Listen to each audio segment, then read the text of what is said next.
கற்றாழை பல மருத்துவ குணங்களை கொண்டிருந்தாலும் சில குறிப்பிட்ட உடல்நிலை உள்ளவர்கள் இதனை பயன்படுத்தும் போது மிகவும் எச்சரிக்கையாக இருக்க வேண்டும். குறிப்பாக அதன் சாற்றை குடிப்பதில் சில கட்டுப்பாடுகள் உள்ளன. யாரெல்லாம் கற்றாழையை பயன்படுத்துவதை தவிர்க்க வேண்டும்? செரிமான பிரச்சினை உள்ளவர்கள். கற்றாழை ஒரு இயற்கையான மலம் இளக்கி. எனவே குடல் அலர்ச்சி, குரோன் நோய் அல்லது அடிக்கடி வயிற்றுப்போக்கு ஏற்படுபவர்கள் இதனை தவிர்க்க வேண்டும். அளவுக்கு அதிகமாக உட்கொண்டால் கடுமையான வயிற்றுவலி மற்றும் வயிற்றுப்போக்கை உண்டாக்கும்.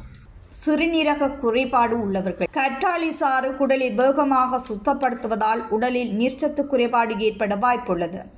இது ஏற்கனவே சிறுநீரக பிரச்சினை உள்ளவர்களின் நிலையை மேலும் மோசமாக்கும். எனவே சிறுநீரக குறைபாடு உள்ளவர்கள் கற்றாழை சாறு அல்லது அதன் துணை உணவுகளை தவிர்க்க வேண்டும். கர்ப்பிணி பெண்கள். கர்ப்ப காலத்தில் கற்றாழையை உட்கொள்வது நல்லதல்ல.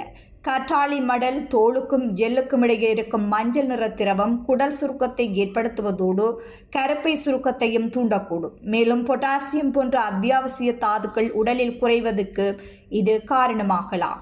பாலூட்டும் தாய்மார்கள். தாய்ப்பால் கொடுக்கும் பெண்கள் கற்றாழையை பயன்படுத்தும் போது எச்சரிக்கை தேவை. கற்றாழையில் உள்ள சில வேதிப்பொருட்கள் தாய்ப்பால் வழியாக குழந்தைக்கு சென்று பச்சிளம் குழந்தைகளுக்கு வயிற்றுப்போக்கு போன்ற உபாதைகள் ஏற்படுத்தக்கூடும். 12 வயதுக்குட்பட்ட குழந்தைகள். சிறு குழந்தைகளின் செரிமான மண்டலம் மிகவும் மென்மையானது.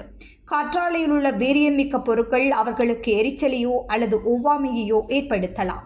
எனவே குழந்தைகளுக்கு கொடுப்பதற்கு முன் மருத்துவ ஆலோசனை பெறுவது அவசியம்.